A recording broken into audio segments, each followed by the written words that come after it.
జగన్మోహన్ రెడ్డిని 11 సీట్లకే పరిమితం చేశామని కూటమి నాయకులు అప్పుడప్పుడు మీడియాలో ఎగతాళిగా మాట్లాడినప్పటికీ కూడా జగన్మోహన్ రెడ్డి అంటే ఎంత భయమో వాళ్ళ వార్తలను ఒక్కసారి విశ్లేషిస్తేనే తెలుస్తూ ఉంటుంది.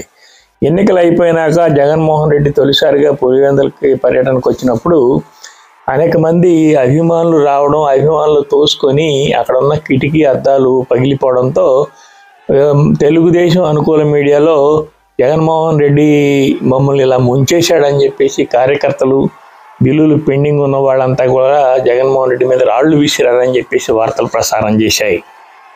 తర్వాత ఈ వార్తను డీజీపీ ఖండించడం, అక్కడ అలాంటిదేమి జరగలేదని, తోపులాటలో కిటికీ అద్దాలు పగిలిపోయాయని చెప్పేసి పోలీసు ఆఫీసర్లే చెప్పారు.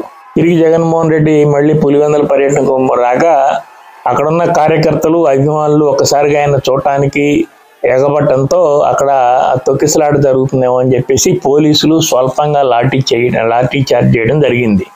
దాన్ని ఇప్పుడు TV5 వాళ్ళు 300 కోట్ల రూపాయల బిల్లులు పెండింగ్ ఉన్నాయి, అవి చెల్లించకుండా వెళ్ళిపోయావు, మా బ్రతుకులేం కావాలని చెప్పేసి కాంట్రాక్టర్లు, అక్కడ ఉన్న అభిమానులంతా కూడా జగన్మోహన్ రెడ్డి మీద తిరుగుబాటు చేసి గొడవ చేశారని చెప్పేసి ఈ వార్త ప్రసారం చేసింది.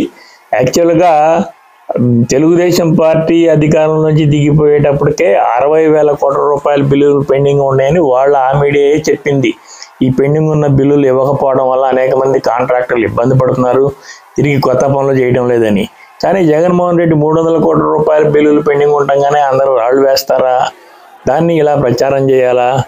11 సీట్లకే పరిమితం చేశాను అన్న కూటమి ప్రభుత్వం ఇంకా జగన్మోహన్ రెడ్డిని చూసి భయపడుతుంది. 6 నెలలుగా ప్రతి విషయంలోనూ జగన్మోహన్ రెడ్డికి సంబంధించి ఇలా చేశాడు కనుక మేము చేయలేకపోతున్నాం అని చెప్పి జగన్ మీద వ్యతిరేక వార్తలు రాస్తూ పబ్బం గడుపుకుంటుంది తప్ప తనుగా ఒక మంచి కార్యక్రమం చేయటం, తను దూసుకొని ముందుకెళ్ళిపోవడం జరగడం లేదు. ఇప్పటికీ జగన్కున్న ప్రజాదరణ చూసి కూటమి ప్రభుత్వం భయపడుతుందని చెప్పుకోవాలి. నిజంగా ప్రజాభిమానంతో ఇన్ని సీట్లు సంపాదించిన వాళ్ళకి జగన్ అంటే భయం ఉంటుందా అనే ఒక సందేహం కూడా రాకమానదు.